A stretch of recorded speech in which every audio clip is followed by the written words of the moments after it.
নমস্কার, কেমন আছেন সবাই? আশা করি সবাই ভালো আছেন, আমরাও ভালো আছি। আমার নতুন আরও একটি ব্লগ নিয়ে চলে আসলাম। আশা করছি পুরো ব্লগটার সঙ্গেই থাকবেন। নো স্কিপ করে পুরো ব্লগটা দেখার অনুরোধ রইল। আর এখন থেকে আপনাদের সাথে করে নিয়ে আজকের ব্লগটা স্টার্ট করলাম। আশা করছি পুরো ব্লগটা জুড়েই থাকবেন। আর এখন ঘড়ির কাঁটাতে সকাল 10টা বাজে। আর সকালের সমস্ত কাজকর্ম আমার হয়ে গেছে। ঘরদোর মোছা, চান করা, পূজা দেওয়া, সকালের নাস্তাও হয়ে গেছে। আর এখন ভাবলাম যে বিছানার চাদরটা পাল্টিয়ে দিই। আর আজকে কেচে দেবো না, দেবো হচ্ছে কালকে। আর এখন তুলে রেখে দেব। আর না, মনে হচ্ছে যে না, চোখে বাজতেছে যে ময়লা হয়েছে, সেজন্য আর ভালো লাগতেছে না, সেজন্য উঠিয়ে দিলাম। সেই জন্য না দুবার করে গাছপালা করা লাগতেছে। আর মেয়ে এখন এতক্ষণ ঘুমিয়ে পারলো, তো সেজন্য আর সকালে চাদরটা উঠাই নাই। আর যেহেতু আমার একটু ঠান্ডা লাগছে, সেই জন্য হচ্ছে আর আজকে আর জামা কাপড় কেচে দিলাম না। আর উঠিয়ে রেখে দিচ্ছি, কালকে কেচে দেবো। আর এখন একটু সেই জন্য ঘরটা আগে গুছিয়ে রেখে তারপরে হচ্ছে আমি এর জন্য আবার রান্না করব। দুপুরের জন্য একবারই রান্না করব।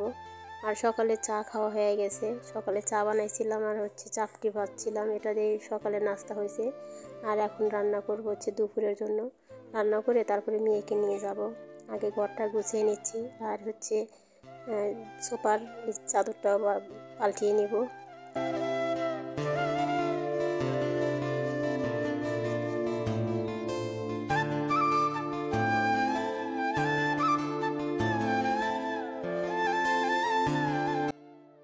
বাইরে প্রচণ্ড বাতাস উঠছে। আর বিছানার চাদরটা পাল্টিয়ে নিলাম। যতই পরিষ্কার তা বিছিয়ে নিই না কেন, তারপরে কিন্তু চাদর বদলালে ময়লা হয়, ময়লা পড়ে। আর অনেকগুলো মনে হচ্ছে যে ময়লা ধুলা। আর বাতাস উঠছে, তো ওই বাতাসে না ঘরের মধ্যে ধুলা চলে আসে।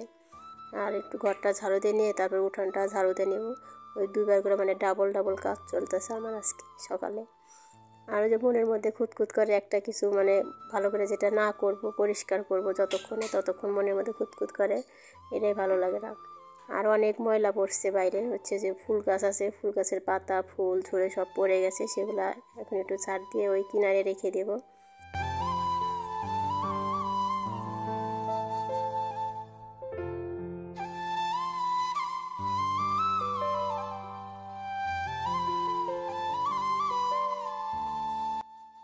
এখন এমন একটা সময়, অনেক সময় অনেক ঠান্ডা লাগে, আবার কিছুক্ষণ পরে দেখা যায় কি আবার গরম লাগে।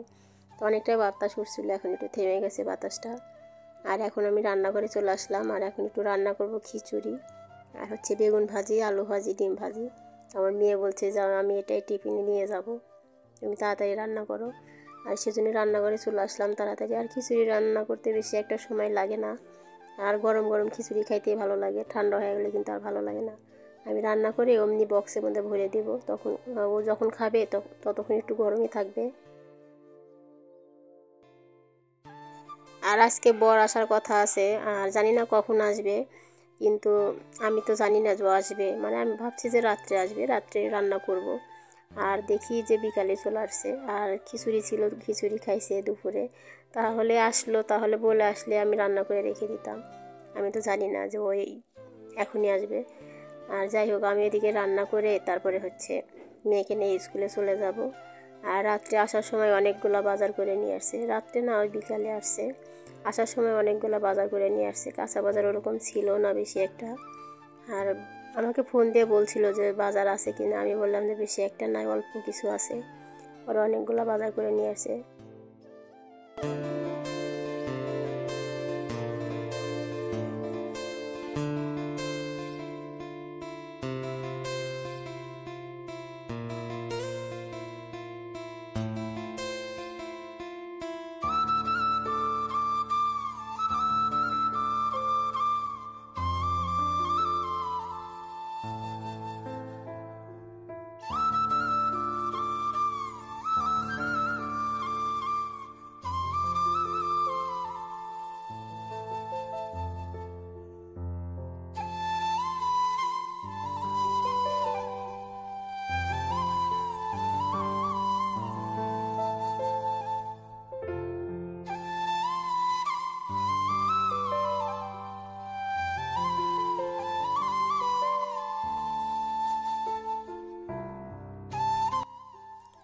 এখন সমস্ত ভাজা ভুজা হয়ে গেছে। এখন খিচুড়িটা একটু সোমবার দিয়ে নিলাম। হচ্ছে ফোড়ন দিছি, 5 ফোড়ন, আর হচ্ছে পেঁয়াজ দিয়ে সোমবার দিয়ে নিলাম। আর মুসুরের ডালের খিচুড়ি তো 5 ফোড়ন না দিলে ভালো লাগবে না। আর একটু সামান্য জিরার গুঁড়া দিয়ে দিলাম, মানে ভাজা জিরার গুঁড়া দিলে না একটু খিচুড়ির টেস্টটা অন্যরকম হয়, একটা সেন্ট হয় ভালো। আর যাই হোক, এখন রান্নাবান্না শেষ, আর মেয়েকে স্কুলে রেখে আসবো। আর এর মধ্যে অনেক সময় চলে গেছে, সন্ধ্যার পরে আসলাম। আর বর আসার সময় এই মুরগিটা নিয়ে আসছিল, দেশি মুরগি। আর এই মুরগিটা আমি কেটে নিচ্ছি, আর আমার বর ওরকম কাটতে পারে না, যে কোনো মুরগি আনো আমি কেটে নিই।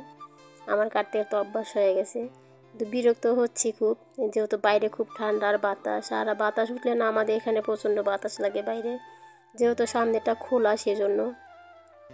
আর সেজন্য না ঘরের মধ্যেই নিছি। আর বাইরে ঠান্ডাটা আমার মাথায় পড়লে আরও বেশি ঠান্ডা লেগে যাবে, সেজন্য ঘরের মধ্যে বসি। এখন মুরগিটা কেটে তারপরে অনেকগুলো বাজার আনছে, সেগুলো গুছিয়ে রাখবো।